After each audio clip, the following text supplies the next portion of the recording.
Hi everyone, welcome back to my channel. তো আজকে বানাবো হচ্ছে পুঁই পাতার বড়া। তো চলো দেখে নিই কীভাবে বানাচ্ছি। প্রথমে আমি এখানে বেসন নিয়ে নিয়েছি, 4 থেকে 5 চামচ মতো নিয়ে নিয়েছি।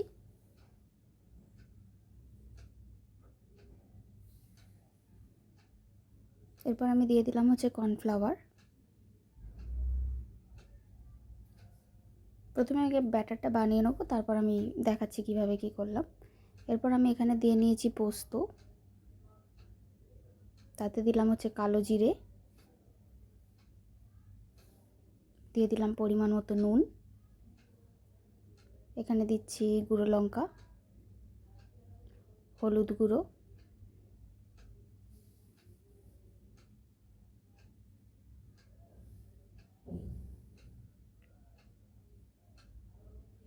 তারপর দিয়ে দিচ্ছি জল দিয়ে ব্যাটারটাকে খুব ভালো করে নিতে হবে।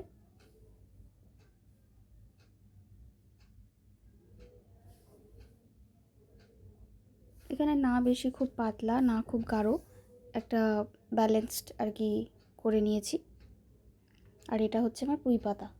তো এইগুলোকেই আজকে একটু বড়া করব।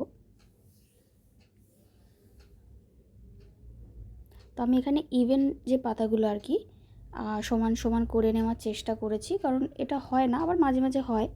তো যেহেতু বড় পাতা আছে, তো কিছু বড় পাতা ছোট পাতা আমি এখানে ইভেনলি সাজিয়ে নিয়েছি, যাতে ব্যাটারটা খুব ভালো করে এতে কোট হয়ে যায় আর কি। তো এখানে দেখো আমি পাতাগুলো সাজিয়ে সাজিয়ে রেখে দিয়েছি, ডাবল করে নিয়েছি দুটো পাতা।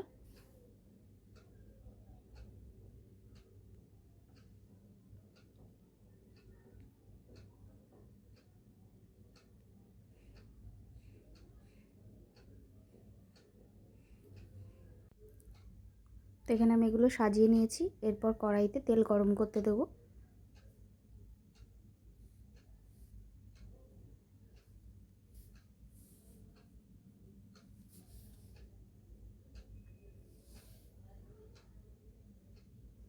এখানে কড়াইতে তেল ততক্ষণ গরম হোক, ততক্ষণ আমরা এখানে ব্যাটারে ভালো করে পাতাগুলোকে আগে ডিপ করে নেব।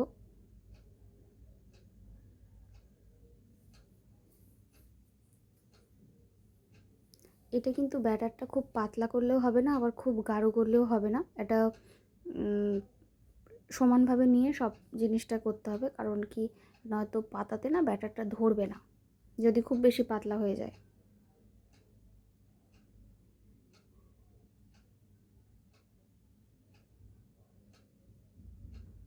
এটাকে কেউ চাইলে কুচিও বড়া করতে পারো।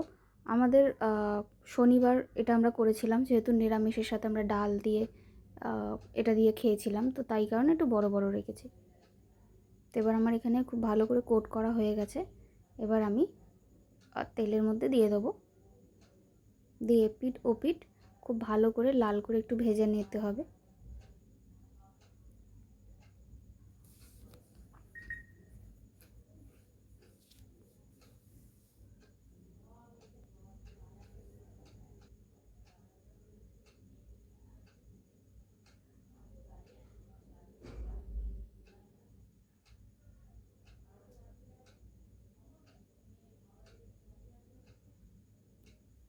তো এখানে আমার এক পিঠ হয়ে গেছে, আমি আর এক পিঠ ভেজে নিচ্ছি।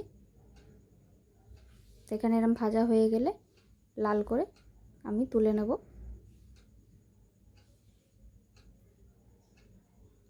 এরপর বাদ বাকি যা আমি করে রেখেছি সে বড়াগুলো ভেজে তুলে নেব।